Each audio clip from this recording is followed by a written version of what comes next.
You know, Back to the Classics is the best damned party in the world. And we're here to make it last forever. You damn right. What's up, people?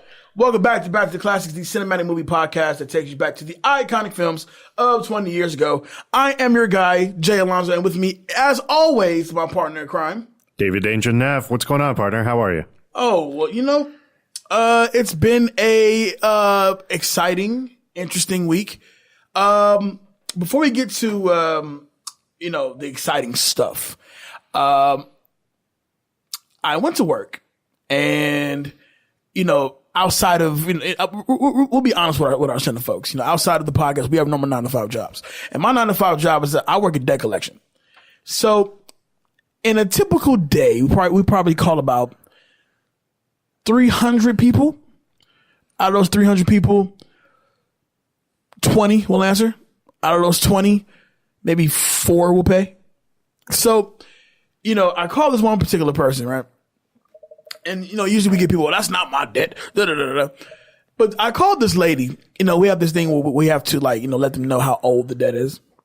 And her debt was old, like 97, right? Ooh. So when I got to that part, she just goes, man, I ain't paying that. And all I could do is really just laugh because, you know what? I wouldn't pay it either. And I thank you for your honesty. It's been what, 21 years? 21 years. So it's like, I wouldn't pay that shit either. I mean, we got a show that talks about movies from 20 years ago, and you got debt from 21. Gotta be ashamed. But it is a very, very exciting week. How was your week? How's your week going? Oh, man. Did you see what I said to the group today about what was up, what happened at work? No. So my 9-to-5 is I'm an accountant, and I walk into work today, Jay, and you ever get those signs from a job that maybe it's time to reconsider the job in itself? I walk in and I see my ex-girlfriend, my ex-girlfriend's sister, my ex-girlfriend's husband. Whoa. And my best friend's ex-girlfriend. Just the whole all at work. And they all work for the company now. And I'm like... did you know this prior to? No. So they all got hired at the same time? I swear, I feel... You know what I think happened? I felt like they went on like a Facebook and like pulled it up from like 2 years ago and like saw all these people that were on there. And they were like, you know what? These guys really seem like they would work really well with us. Do they know each other? Who knows? They're about to all be coworkers. I can only imagine. I could really truly imagine the look on your face. You walk in and like that person. It's the fucking Twilight Zone. Like, oh man, I thought I was dreaming. I was like, I know I woke up early today, but you got to be kidding me. Oh yeah. Get your coffee ready. Monday. It's a long day. It's a Monday, and I'm like, it was definitely a Monday. Yes. It felt like a Monday. Yes. So here we are. Now the exciting part is we mentioned a few episodes ago, we have some big announcements. I'm going to say it again. Big announcements. And today we're going to announce them. It's about time. Time. We've been holding on to this information now since we first heard about this. Like children playing the game of telephone. We can't. I think we first heard about this news back in early July, late June. I want to say it was like mid-June. Yeah, I think you're right. So because we were waiting for everything that was supposed to happen, all the officials, right, and to sign, set, and dealed, Also by orders of Lowe's, we couldn't say anything. Right. We were on hush mode because Lowe's wouldn't give us the green light to say anything. But so as we stand here today, we're saying it. So Dave, what is the news? Your host from Beat Network, from your favorite shows, has been invited as part of the press media for the New York Comic Con. Oh, it's so great. It's so amazing. So it tastes good. It just, oh man. It tastes good. When we first heard about this, I was really fucking pumped. Yes. Like I've been waiting for good news all year. And that was my sign right there that you know what? this is going somewhere, and this is really, really taking itself More off. so that, but it definitely shows. First of all, a million thanks to all the fans out there who Absolutely. listen to our show, like Water for Chocolate, Pillow Talk, Reality TV, The Noise. You guys, you share our stuff, you comment, you subscribe, you like, and we've now gotten to the point to where we're doing fucking Comic-Con. Exactly. And, Yes. and more importantly, so we're going to be out there and we're going to be interviewing celebrities. Yes. We will definitely try to get into cosplay material in some way, shape, or form. And we're going to see how that works out. But the most important thing here is that obviously we're here to celebrate all the new stuff that's going to be coming in through Comic-Con. But it's our first major fucking public event. Give them dates. So New York Comic-Con hits New York Comic-Con. October 3rd through October 7th. Yes. So if you are in New York around that time, and I know a lot of you will be there, you're going to see that Beat Network banner. Come on and say what's up, because we'll be there for you. This is really officially Beat's first out of state assignment. Yeah, which is pretty dope. It's huge. But once again, we do thank every single person who's been down with Beat Network since day one. When we even announced there was a network coming that was homegrown right here in Las Vegas, and look how far we've come. We went from one mic to a whole fucking studio. We built a thing from the ground up. We got lights. We got foam on walls. Yes, and we're making the right connections. And damn it, we're going to Comic-Con in October. So that's a great thing. But that's not the only thing we need to announce today. The next thing, also keeping the Beat Network related, huge shout out to the creator, the brain machine of Beat Network, Los, and of course his partner in crime, Hollywood Kev from The Noise. They are now officially approaching their 100th episode. And what better way to celebrate your 100th episode? Dave, this is like 79 for us, I think. I think we're getting there. We're getting there. So we need ideas. By the time, I'll put you this way, this time, probably February or March, we'll probably be hitting our 100th episode. So we need to go ahead and start putting together some ideas. We need ideas. But going back to the celebration at hand, ladies and gentlemen, The Noise is celebrating their 100th episode with Beat Network presents Cognac Conversations, keeping it 100. I love the title. Hosted by the Beat Network. Hosted by the Noise Podcast. There's going to be some panelists on there. The Beautiful Oak. We're going to have Devin Moore, Sean Torrey, and this is going down on August 12th, Friday, August 12th, right here in Las Vegas at the Truth Spot. And that's going to be at 1830 North MLK Boulevard, Suite 108. It's going to be a live panel celebrating the 100th episode and talk about some great subjects here. All around fun. I cannot wait to get to this event. This is an event that you do not want to miss. Obviously, it's going to be 21 and up. You can cuss in there, so that's always great. But they will be covering topics like black male empowerment, uplifting black women, supporting the black community, black-owned businesses, and more. And, of course, pop-up shops with Vibes Brand and Company and Afrotique. RSVP at beatnetworkonline.com/the noise by Sunday, September 30th for free entry and complimentary drink tickets. $5 at the door without RSVP. But, what's $5? So just pull up. We'll be there. You know what I mean? We'll be there. This is also Beat Network's first official party. That's right. Yeah. Yes, it is. Now, we've hosted events before, but in terms of an actual party celebrating us, this is the event that you absolutely need to be a part of. Absolutely.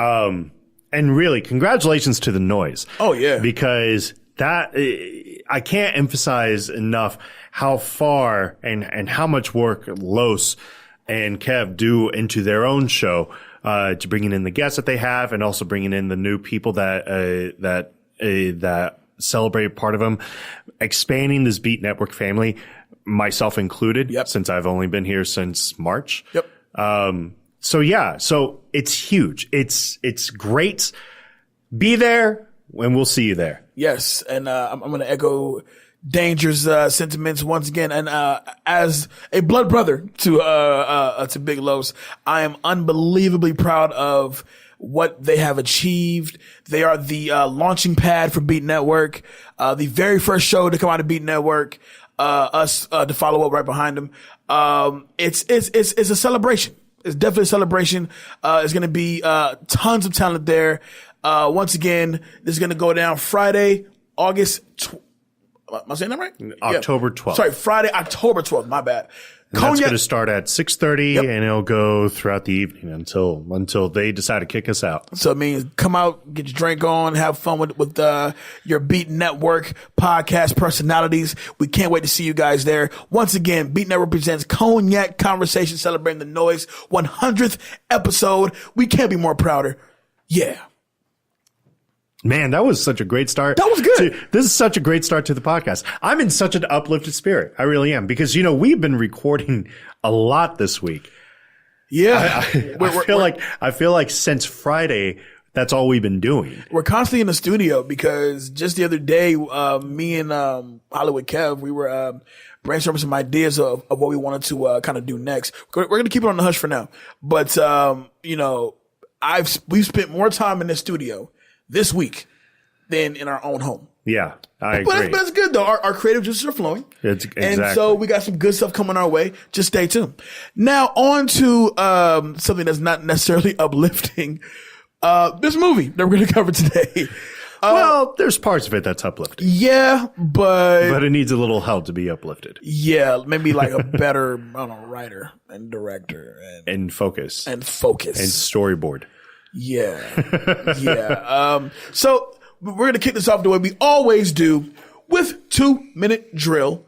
So Danger's telling me that, my 2-minute drill questions are probably going to stump him.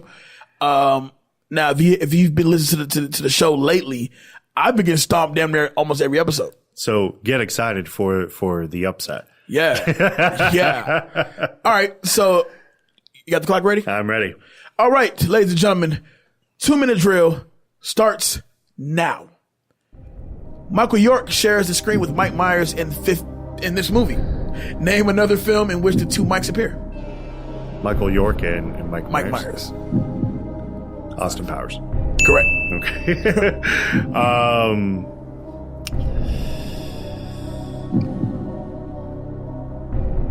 When Shane decided to go into 54 for his first visit, what was the requirement for him to actually get into the club? Not without that shirt. That's right. Sorry, not with that shirt. That's right. Mm-hmm. Which, side bet, I didn't really see nothing really wrong with the shirt, but it is Steve Rubel, so he has a... Right. Yeah. We'll get to him in a sec. He's a creep. Anyway, rest in peace. Yeah. Which Avenger star appears in this movie? Mark Ruffalo. Correct. Julie Black was a star on a soap opera. Name that soap opera. Young and Restless? Nope. 3, 2, 1. Days of Our Lives. Oh my God. They're all the same shit. They're all the same. What's Anita and Greg's last name?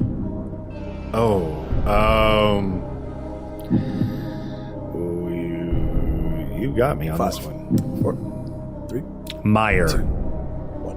Incorrect. Randazzo. Oh, that's weird. How long was Steve Rubel in jail? 5 years? 3, 2, 1. 18 months. Oh, for tax evasion. Yeah. How much time we have left? Got time for one more? Okay. Okay. Here we go. I don't have another question. Okay, who plays Billy Oster? Billy? Stella Ward. Stella Ward. And Stella Ward gets naked in this movie. She sure does. I thought I'd never see her do coke and get naked. That's it? She's a very reserved kind of person. You know what? I remember her in like ER. I think that was the big thing. I remember her in The Fugitive.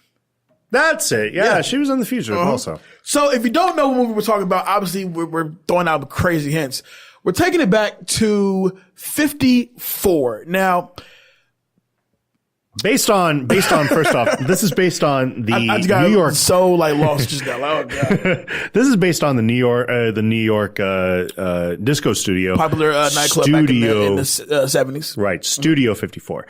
Studio 54 was initially a vacant CBS owned studio that was picked up by I think Steve Yager or something like that. I'm gonna mess up that name, and then Rumel. And they turned it into this huge, literally the biggest thing of the end of the 1970s for New York at the Mecca. time. Original release date is August 28th, 1998. Shares opening weekend with Why Do Fools Fall in Love? That's the Frankie Lyman biopic with Lorenz Tate and Vivica Fox. There was 2 biopics in one weekend, and both pretty much failed. Well, yeah, I mean, what came out that month? You had Armageddon, you had Blade, and you had Something About Mary. Yep. So we'll skip this one then. Production budget was $13 million with a box office total of $16.8 million. I'm shocked. They made something. I'm shocked that they actually made money back. Now, are you shocked that the movie currently holds a 15% on Rotten Tomatoes? Nope, not at all. Me neither. I feel like it falls right into that. So let me ask you this: when rewatching it for the show, better question. When was the first time you seen 54? This is actually my first time watching this movie. Yes. Really? Now, I had seen the cover and I had been interested in actually checking it out. But I never got around to it because if you remember at the MGM here, they actually had the Studio 54 nightclub at one point. And it ran for a little while, actually. Yeah, it did. It ran for about 6 years or so. And then now it's become Hakkasan. Correct? Yeah, it became something else, and now Hakkasan is the big thing. It's the thing there. Yeah. So, like you, the very first time I seen this movie, no, correction, I've seen the movie before. I had to have already been about 17 when I first seen it. But I was always fascinated with the history of Studio 54. Cause I'd already watched plenty of documentaries about it. When YouTube was really like taking off and they started putting those stuff, on the website, we were more so looking more into Steve Rubell and his rambunctious, completely creepy ways. But rewatching it now, it kind of left a sour taste in your mouth. It's like when you take a bite of a new candy, maybe it's like a foreign candy, and it's good, it's okay at first taste. But damn, it leaves a nasty aftertaste. Yeah, it really does. Yeah. So it's kind of tough to give you a plot to this. So I'm just going to really sum up the plot. This is in the perspective of probably the dumbest human being I've ever seen work in a nightclub. Real quick, I also think that the perspective part of things is giving you the perspective of people who worked in the club, people who patronized the club, and people who couldn't get into the club. Yeah. I'd say that. At the end of it's kind of tough because it's like because really the story kind of focuses on one employee and like his entire perspective of this. Right. And that employee is played by Ryan Phillippe. I hate his face. And I hate his face. I can tell why they chose him because he was in decent shape at this point. He was like dad fat. I mean, yeah, kind of. I mean, he kind of had like, those surfers that we see like nowadays where they're like, oh yeah, bro, like I'll just like come out, like surf and whatnot. And everything's just so great. He had that bod. And so it's like, okay, cool. Like he would now be wearing a muscle shirt the entire time. This movie gets weird fast. And I mean, it's what you expect from a movie that's based off of the Proper Club Studio 54. But one of the things that kind of always bothered me, we talked about this off air. One of the things that kind of always bothered me was just the casting. Yeah, I agree. The casting was absolutely strange. Like so it's Ryan Phillippe, right, and then Mike Myers in his first real dramatic role. Right. It was, I believe it was fresh after Austin Powers 1.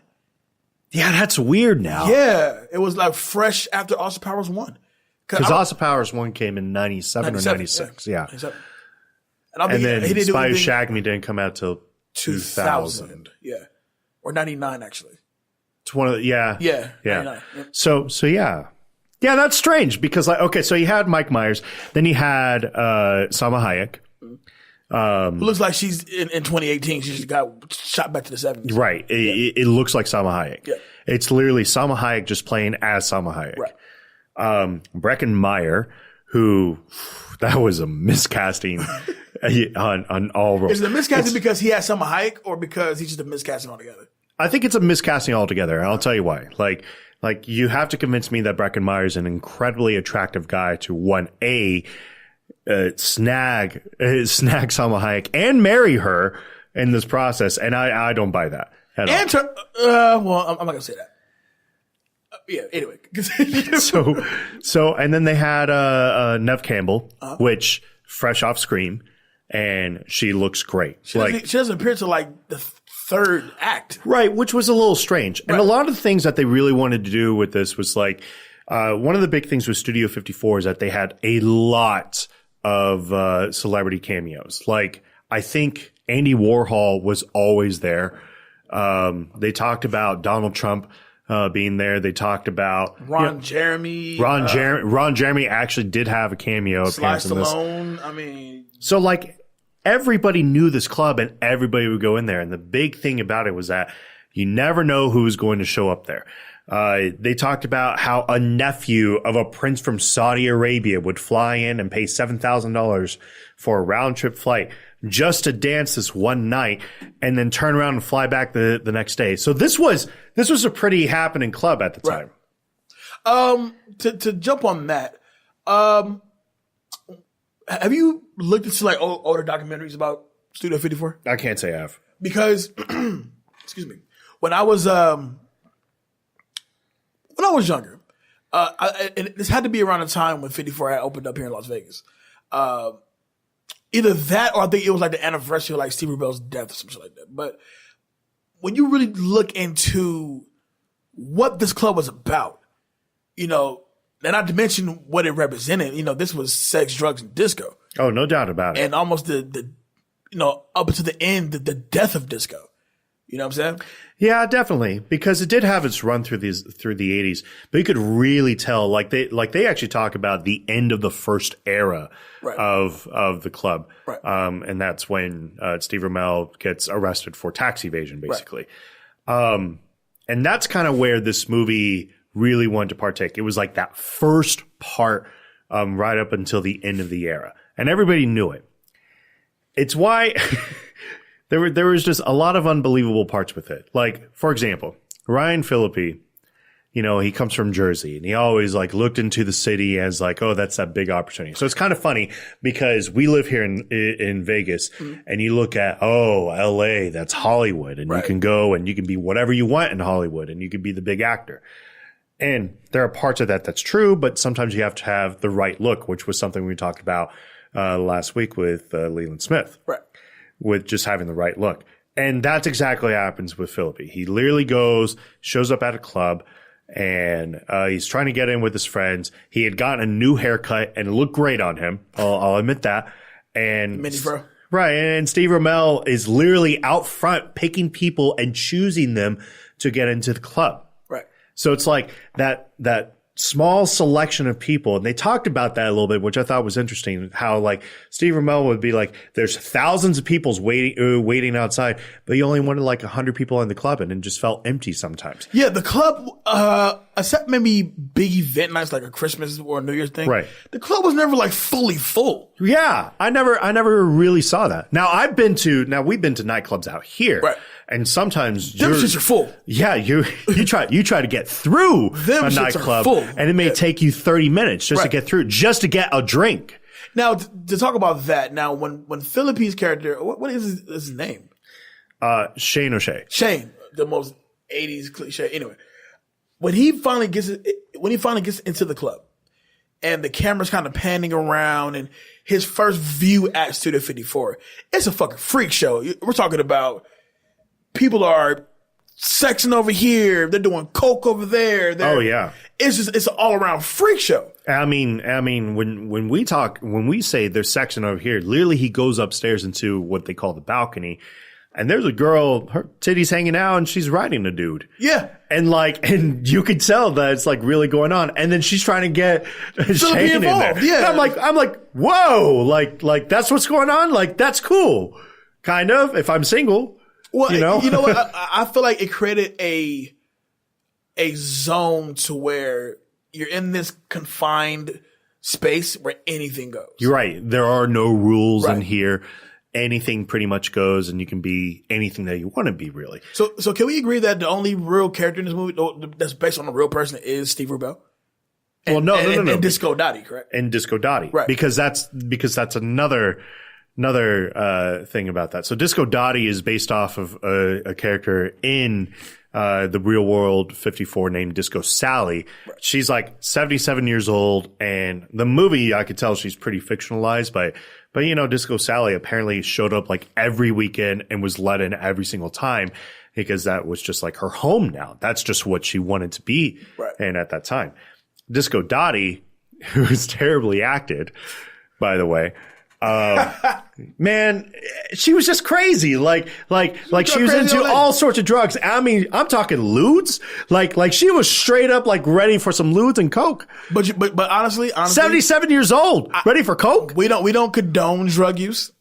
However, at 70 something years old, you probably shouldn't be doing coke. You got some strong something going on because she does a lot of coke in this movie. Yeah, she does, and it felt weird. It really did. Yes, it did. Now, to talk about things that felt weird, and really with this episode, we're going to be bouncing around because really the movie kind of just focused pretty much on the club. But Mike Myers, we did mention that this is basically his first dramatic role following Austin Powers. And I actually felt like he did a really good job. I feel like in terms of trying to portray that character. Yeah. Now, it was hard to watch him play Steve Rubell. Of course, what we know about Steve Rubell. Right. But to watch him play Steve Rubell and still pretty much look like Mike Myers, it looked like a drunk Austin Powers or a high Austin Powers. You know what? I felt like they had to add prosthetics to him a little bit. You think so?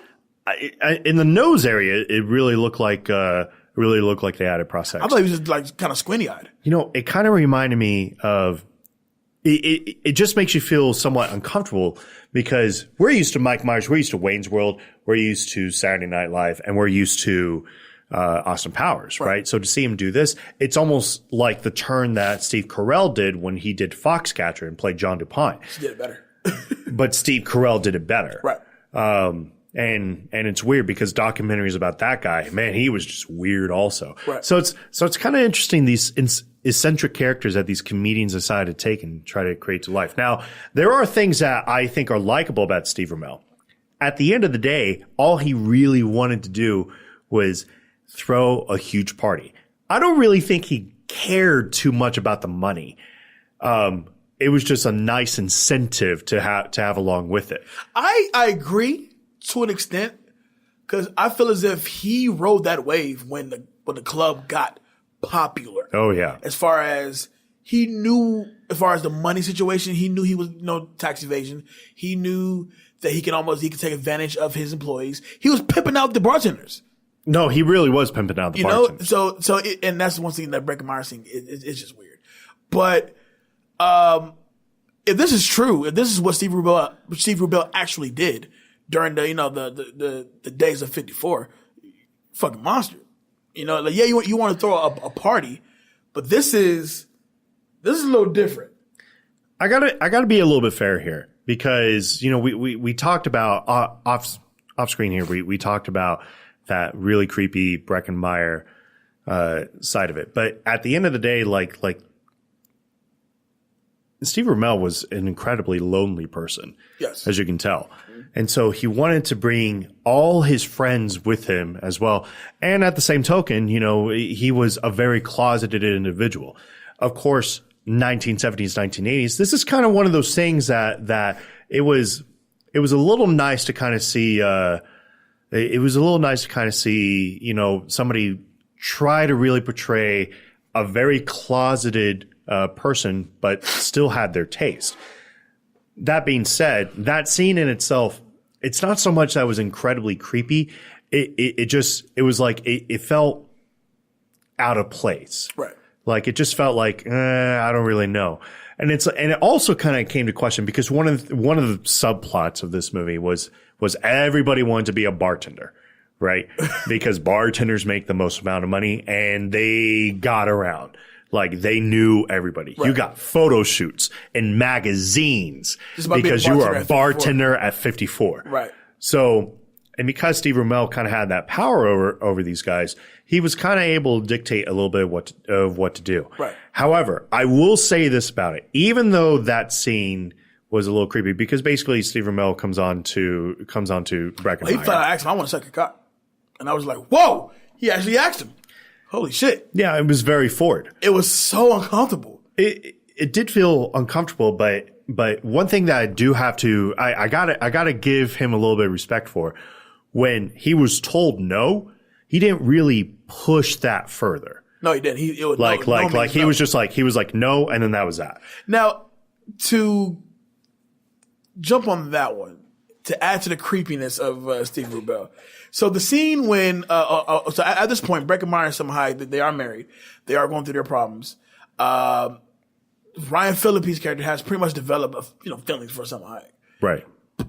So there's one particular scene when they're in the bathroom, pretty much having sex. Who's Salma Hayek and Ryan Phillippe. Yeah. And you get this weird, creepy Steve Rubel in the doorway of the bathroom. So when Salma Hayek runs out, he stays as if like he can get up in there. Right. And I thought that was the most uncomfortable, not worse than the Breckenmeyer scene, but that was probably one of the most uncomfortable scenes. It's like, why the fuck are you standing here? This is so weird. Yeah. Unfortunately, like, and I gotta be honest, I wonder if Steve Rumell was actually like that.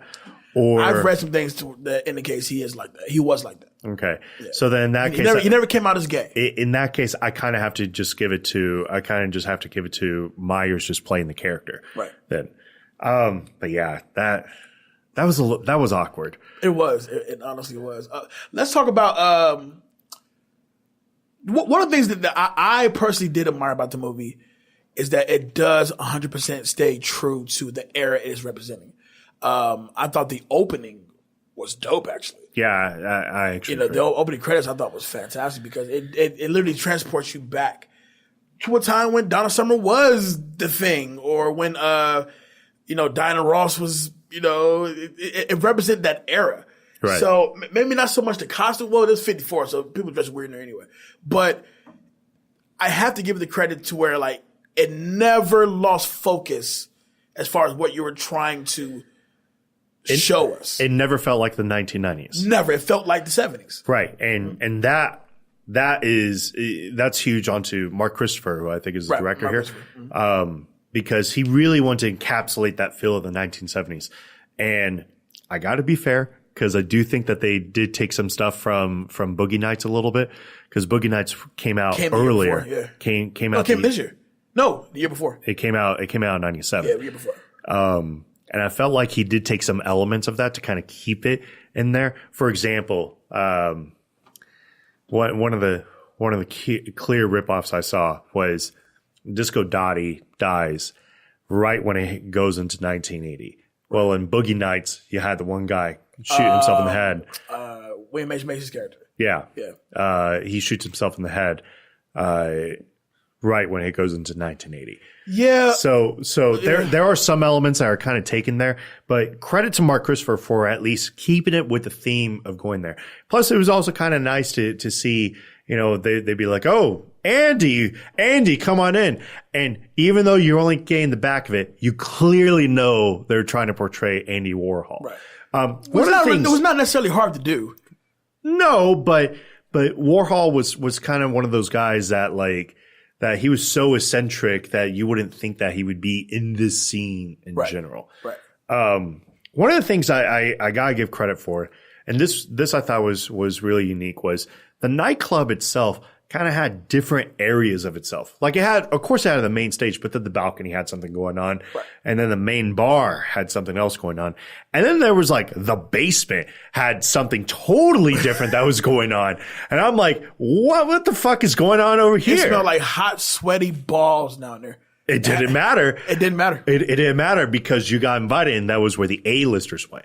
So it's like they were talking like Grace Kelly would show up, and that was kind of something. Anyways, it just, at the end of the day with this movie, like I felt like they try to start really doing the plot probably about 20 minutes before the movie's about to end. Yeah, I feel as if, the relationship between, Phillippe and his mother and father, or his father rather, right? Yeah, because the mother died. Mother died, right? Between, with his father, with his father not wanting him to go down there and him wanting to be free and experience life and yada, yada, yada. I'm not going to say it wasn't needed, but at the same time, if you're going to go down that route, at least make it worth something. Right. Because it didn't really go anywhere. Well, I'm going to talk about the epilogue in a minute, but again, there was other questions about it in there. For example, they had this relationship between Phillippe and Neve Campbell, and Neve Campbell was like this girl from Jersey that was just trying to make it big, and she was already a soap actress. But the big thing about being a soap actress is that it's the pits. It's basically where actors go to die, which I thought was a little funny. I gotta admit though, like with that Neve Campbell and Ryan Phillippe, I felt like that was a super rushed relationship. Like all of a sudden he like caught feelings because suddenly he realizes that he can't ruin the marriage of Breckin Meyer and Salma Hayek. But you've already had sex with her though. Right. Yeah. So he already had sex with her. So it was like another notch on his belt in that case. Now, okay, so let's go back to that for a split second. So with Breckin Meyer and the Salma Hayek marriage thing, right? So you have what appears to be, a couple that's down for themselves, down for each other. Right. You know what I mean? So I feel as if once Breckin Meyer's character is approached by Steve Rubell, for the offer, so to speak, because he basically wants him to do it for a job. And it seems like with the more, drugs that are being sold, with the more things you're exposed to, it felt like Breckin Meyer was almost, his character was almost kind of transcending into that mode to where he's pretty much cool with, you asking him if you can, whatever. Yeah, I kind of agree because like, I think that was just a problem with the writing of the character because, and that was, I actually felt like it was kind of a missed opportunity because there was a clear point that what would happen if they decided to put Breckin Meyer's character in jail. Right. Like for selling drugs. Like what would that do to their marriage? Right. And then just kind of explore that a little bit. Instead, there were no consequences in this. There was literally no consequences to anybody outside of Steve Rubell throughout this entire thing. Now, even with that, I kind of wanted to explore a bit more with the whole tax evasion case and, how that really left, really the death of 54. Once he did go to jail and he tried to, he revamped the club, but it just wasn't the same anymore. It wasn't, this high profile spot. It had been cleaned up and nobody wanted to go anymore. And plus, it was the end of the disco era. Right. So let me wrap that up a little bit because there's storylines that kind of get wrapped up. Phillippe tries to has sex with Salma Hayek, and then they realize that they're just better off. That's wrong. Phillippe meets Neve Campbell. Neve Campbell's a very career-oriented woman, which good for you in the 1970s. And Phillippe caught feelings, basically. And then there was another scene where it just didn't happen. Then Phillippe kind of gets irritated, and Rubell wants Phillippe to take care of Grace Kelly, and he wasn't all for it, and he gets fired. Right. And then that's exactly when the raid actually happens. To kind of sum this basically up, and this is where it kind of gets a little bit unbelievable because Ryan Phillippe's character in this is a moron.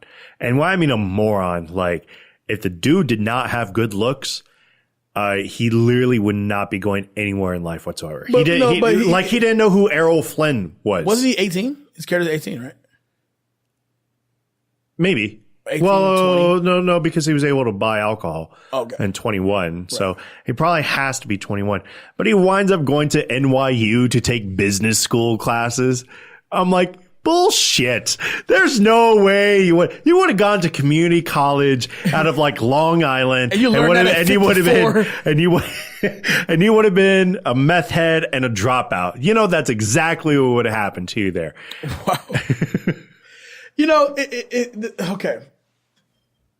This is one of those movies which I could still say, if it's not the first, it's definitely like the second or maybe the third. That's based on a popular club of, back in the day. Yeah, I can agree with you there. Yeah. I think maybe Saturday Night Fever with the club, the 2001 Odyssey. Right. But that's 1970s. Who cares about the 1970s? Basically, if you know the story of 54, you know how this movie ends. You know that Steve Rubell does go to jail. Right. And when he gets out, it's celebration when he gets out. But at the same time, he tries to revamp the club, and the club just doesn't do as well. Right. There was a good line at the end there where Rubell was basically like, I'm here with all my friends, and I hope this party lasts forever. And then Phillippe was like, but we all knew that's when the party died. Right. That was a good line. It was a good line. This movie definitely had a great opening line and a strong closing line as well. But I felt like that's kind of what they banked on, because they kind of missed the other hour 39 of this movie. Yeah. And like I said, I watched the director's cut. Oof. And the director's cut is shot so weird. It's so grainy in certain scenes. Like this is straight from the cutting room floor. Oh God! All right. Well, that's 54. If you haven't seen it, don't. But I think 50% on Rotten Tomatoes is actually quite fair. So let's get into takeaways, man. That guy award, who's going to? I think you're trying to force yourself not to give it to Ryan Phillippe. I can't give it to Ryan Phillippe.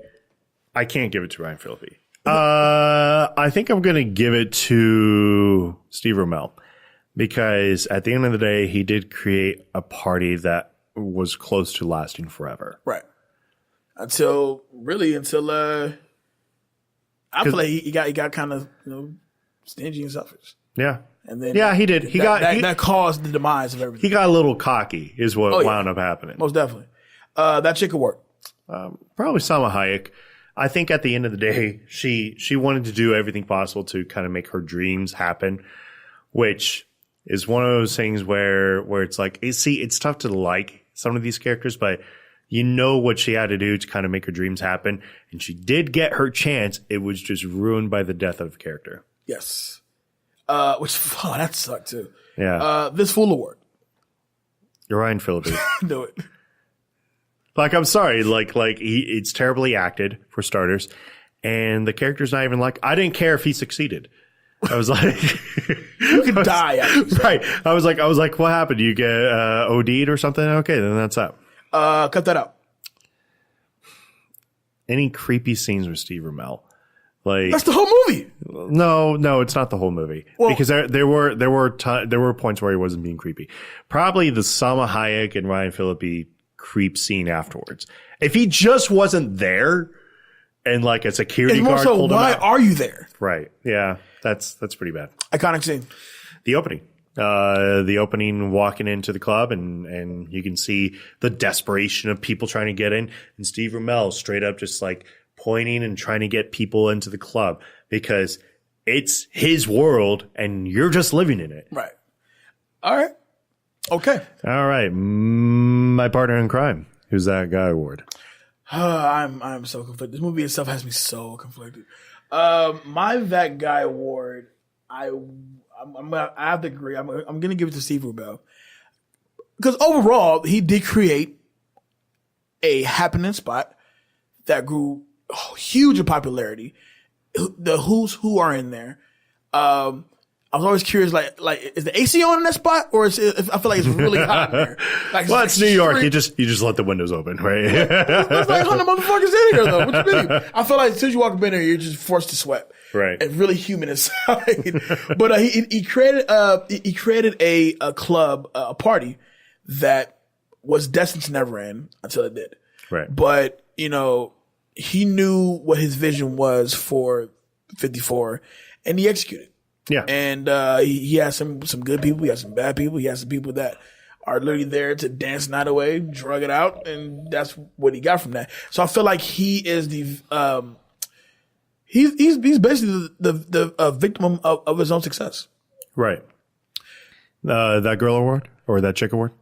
Something Hayek, because I think she's the only character that has like a full storyline. Yeah, kind of a full character arc. Like, Yeah, you like can't give a it to full Neve. character arc. Yeah, You could probably give it to Neve doesn't show up to the third act. Disco- I don't count that, but or Disco you're right, Dottie, or Disco or Disco Dottie. Dottie. Yeah, you're right, but I also feel like you do get a chance to kind of feel for Disco Dottie and her background as far as like little bit. her grandchildren and whatnot.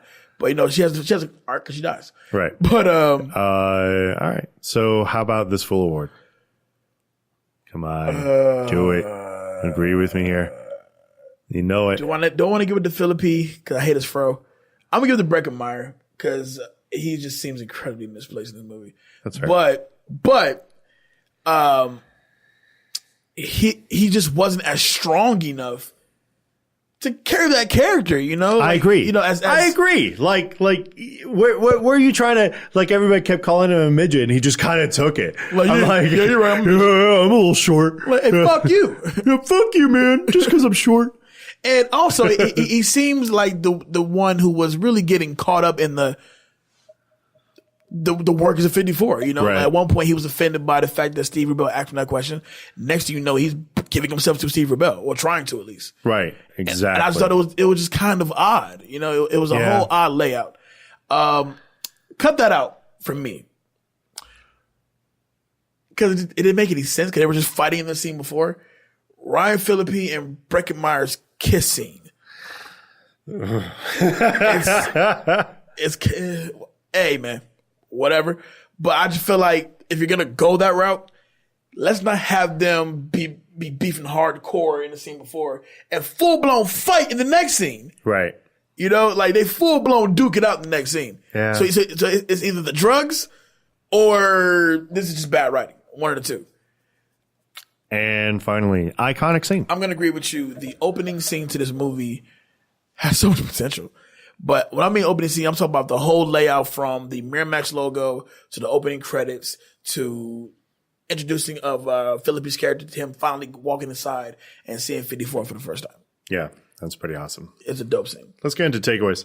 Quick hits. Or quick hits, sorry. You know the show. I do know the show. Yeah. Quick hits.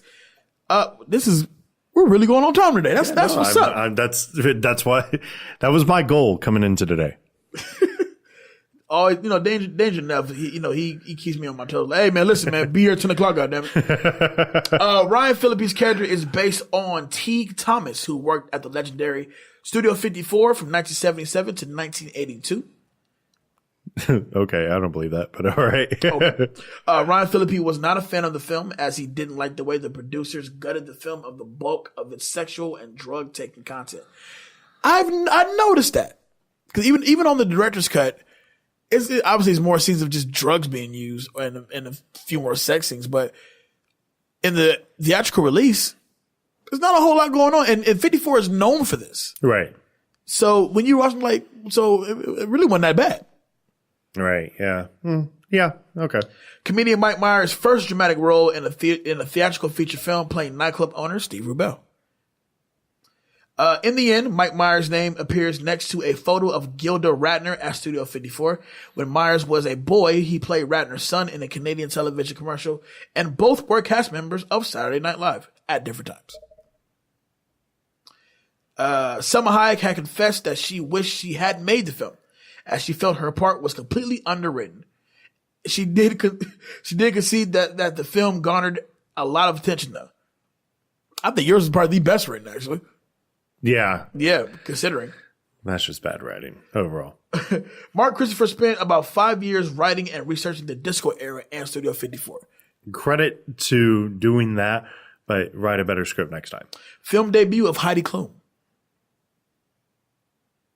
Okay. Yep. Dolph Lundgren was considered for the role of Greg Randazzo. Here's my thing. How do you go from Dolph Lundgren to Breckin fucking Meyer? Where does that make sense? Especially Dolph. Like we all know how Dolph Lundgren got famous, right? You know how Dolph Lundgren got famous, right? I'm sure it was 54 related, right? No. He literally was like a bodyguard to somebody, and Grace Jones literally picked him out and said, "Come with me real quick," and picked him out. They went into a studio, and they said when he walked out, he was Dolph Lundgren. He was suddenly Grace Jones's man. Huh. I mean, credit to Grace Jones. James Marsden was considered for the role of Shane O'Shea. I hate that name. Shane O'Shea? You sound like a douche. You really do sound like a douche. He's played by Phillippe, so it makes sense. And finally, Disco Dottie is based on Sally Lippman, born in 1900. Sally Lippman earned her Disco Sally moniker through the crazy dance moves she brought to Studio 54 during her widowhood. The grand matriarch of nightlife, known for her wild dancing even at advanced age, was the ultimate club kid. Good for her. Yeah. And that's 54, guys. And that's 54. Would I like to see a remake? Probably not. Nah. But as far as what we got from this movie, I mean, hey, it happened. And I'm glad the original release is like 93 minutes. So we can get through it pretty quickly. But yeah, that's 54, man. A Jay and Dave show. No guest today. So we're a lot more get in and get out. Yeah. Again, one of the reasons why we did this. Yeah, like we need no guests on this one. Let's make this quick. But Danger Neff. Let's do that again. Danger David Neff. Where can people find you? You can always find me on all the big social media platforms. Facebook, Instagram, Twitter, and Snapchat at David Danger Neff. I'm the co-host here at Back to the Classics, and we also have our own YouTube show. It's called Reel It Back. We actually just released today the latest review for our show, which is Happy Time Murders. Overall, I kind of enjoyed that movie. That today being Monday, by the time you hear the show, it'd have been out already. But right, yeah. We plan on putting out some more this week for Reel It Back. It's going to be a little bit weird because we're actually we're really reeling it back. Yeah, we're reeling it back just a little bit, but a week or two. Yeah, 2 weeks. Yeah, 2 weeks. But you'll see when we release it on Friday. Again, you can always catch us in Comic-Con as part of the big news, October 3rd through October 7th. And also we obviously have that cognac conversations. Conversations. That's October 12th. Do you drink cognac? I do, actually. I love sidecars. Huh. Yeah. Right. Have you? Do you like brandy? I like all dark liquor, actually. Yeah. Yeah, I mean, essentially for that event, I'll probably drink Hennessy, but it's fine. But, I mean, I live off Martin Luther King, so I'll be fine. I mean, David, you forever impress me. Oh my God. So please follow us at Back to the Classes, BTTC podcast on all the major platforms. My co-host, Jay Alonzo, where can they find you? You can find me on all the social media simply at I am Jay Alonzo. That's Facebook, Instagram, Snapchat, and Twitter. Like Dave said, follow the Instagram of BTTC podcast. Did I say more than one T?